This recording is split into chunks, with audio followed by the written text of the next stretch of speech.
How to let go and fall out of love. Have you ever found yourself stuck in the past, unable to move on from someone you once loved deeply?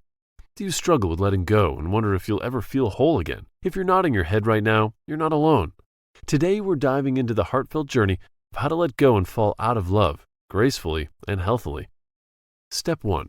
Acknowledge your feelings. Step 1 is to acknowledge your feelings. Pretending that you're okay or suppressing your emotions will only prolong the process. Take some time to sit with your feelings. Journal about them. Talk to a trusted friend, or simply allow yourself to cry. It's okay to feel hurt, sad, or even angry.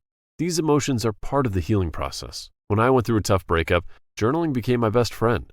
I wrote down every emotion I felt, no matter how small or insignificant it seemed. It helped me understand my feelings better and gave me a safe space to express myself. Step 2. Distance yourself. Next, create some distance.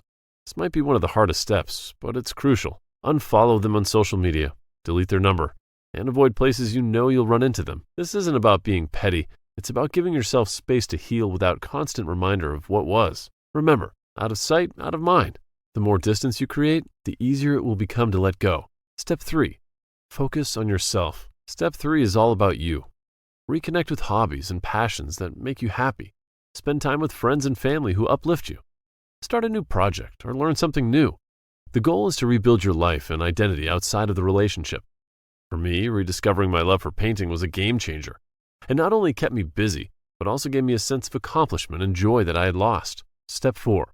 Seek professional help if needed. If you find that you're struggling to move on despite your efforts, don't hesitate to seek professional help. A therapist can provide you with tools and strategies to cope with your emotions and guide you through this challenging time. Therapy was a vital part of my healing journey. It gave me a new perspective and helped me understand the underlying issues that were making it hard to let go. Step 5. Practice self-compassion. Finally, practice self-compassion. Be kind to yourself. Remember that healing is not linear, and it's okay to have setbacks.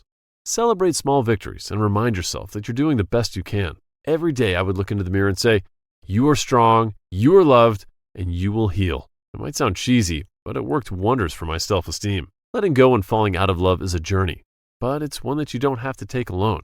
Remember, every step you take is a step towards healing and rediscovering yourself. If you found this video helpful, give it a thumbs up and share it with someone who might need it. And don't forget to subscribe to our channel for more tips on personal growth and emotional well-being.